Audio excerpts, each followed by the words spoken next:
नमस्कार, डॉक्टर विकास शिंगाडे. आता महाराष्ट्र न्यूजमध्ये आपल्या सर्वांचं सहर्ष स्वागत. आज आपण आलो आहोत स्वामी विवेकानंद गोशाळेमध्ये. येथील डॉक्टर देशपांडे सर या ठिकाणी, देशमाने सर या ठिकाणी आहेत. तरी आपण आतमध्ये जाऊन या गोशाळेची आणि जनावरांची माहिती घेणार आहोत. आपल्यासोबत डॉक्टर देशमाने आहेत, त्यांनी 2 शब्द बोलावे. नमस्कार, मी डॉक्टर सुनील देशमाने. मी आपल्याला आत घेऊन जातो आहे या विवेकानंद आश्रमाची गोशाळा. आपण आत पाहूया. पण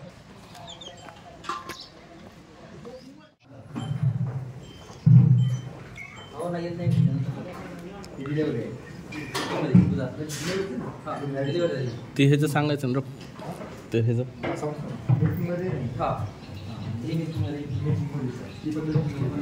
विषय असा आहे की आपण ज्यावेळेस दुधाला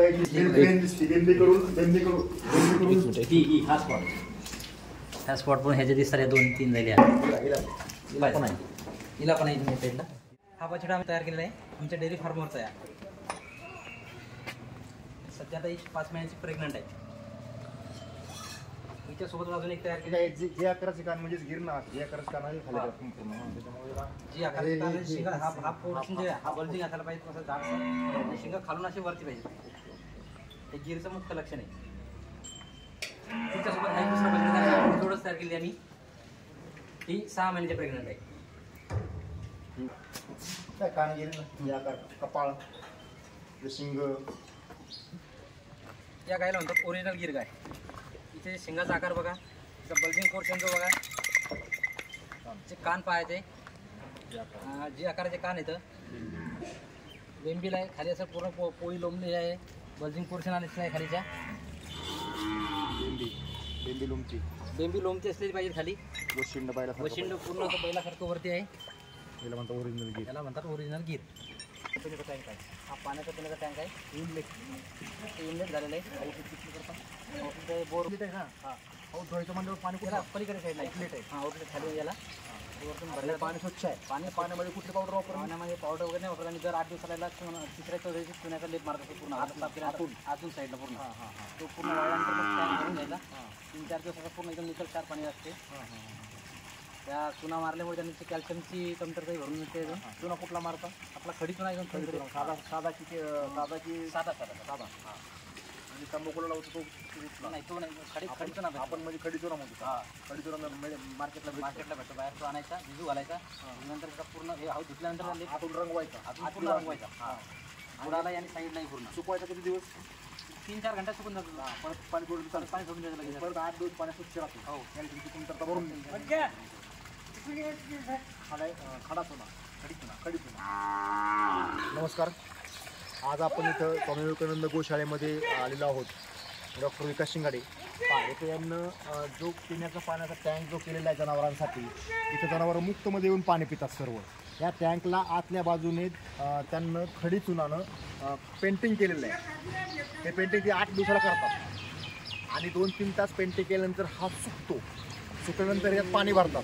तर पाणी भरल्यानंतर स्वच्छ पाणी जनावरांना त्या ठिकाणी मिळतं.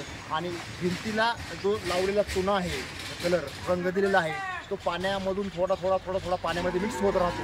जनावरांच्या शरीराची कॅल्शियमची गरज ठिकाणावरनं पूर्ण होण्यास मदत होते. त्यासाठी हा प्रयोग महाराष्ट्रामध्ये इतर शेतकऱ्यांनी करणं त्या ठिकाणी गरजेचं आहे. हा जो ब्रिडर आहे बफेलो, बरोबर ना? आपण त्याचा आहे सर, हा जाफराबाई झाला. जसं आम्ही तुम्हाला आता गाई दाखवल्या त्यामुळे आमच्याकडे म्हशीचे प्रमाण आहे. आणि सर्व आमच्याकडे जाफराबाई झाली आहे.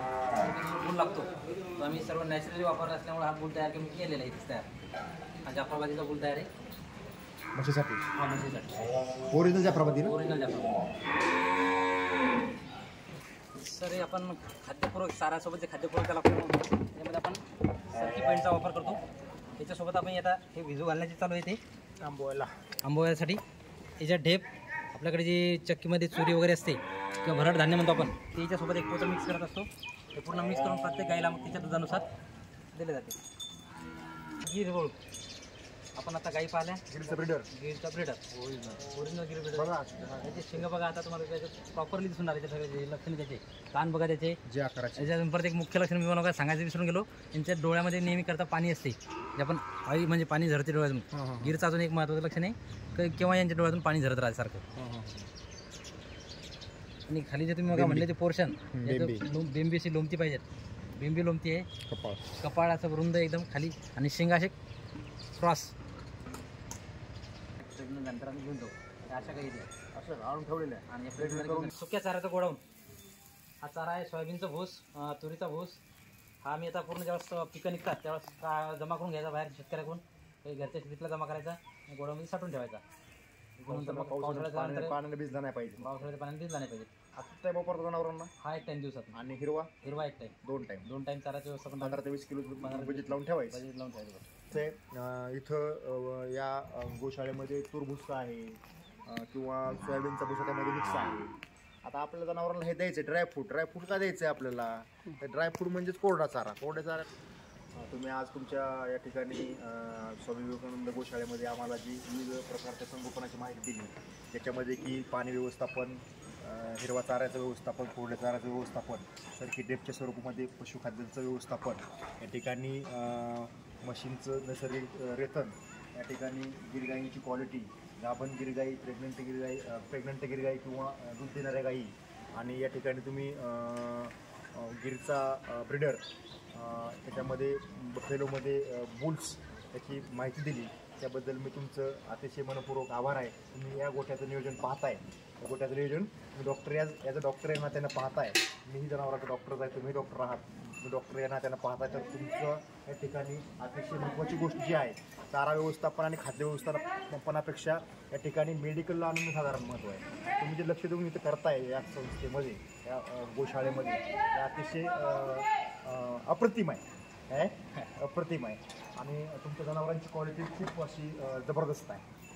तरी महाराष्ट्रातील तमाम शेतकऱ्यांनी किंवा महाराष्ट्रातील व्यावसायिकांनी इथं येऊन पाहावं की नेमकं या गोशाळेमध्ये कोणीही स्वतः एक मालक नसताना याला अनेक जण सामाजिक कार्य, एक समाज सेवा किंवा बाहेरील जनावरं स्वीकारून त्यांना अशा प्रकारची क्वालिटी आतमध्ये घेऊन तयार करणं ही काही साधी सोपी गोष्ट नाही आहे या ठिकाणी. तरी महाराष्ट्रातील व्यावसायिकांनी, महाराष्ट्रातील दूध उत्पादक शेतकऱ्यांनी, दूध व्यवसाय करणाऱ्या शेतकऱ्यांनी या ठिकाणी येऊन भेट द्यावी. डॉक्टर देशपांडे साहेब यांची भेट घ्यावी. या ठिकाणी त्यांना निश्चितपणे माहिती मिळेल जनावरांच्या संगोपनाची, अशी मी डॉक्टर देशपांडे साहेबांकडून एक अपेक्षा व्यक्त करतो.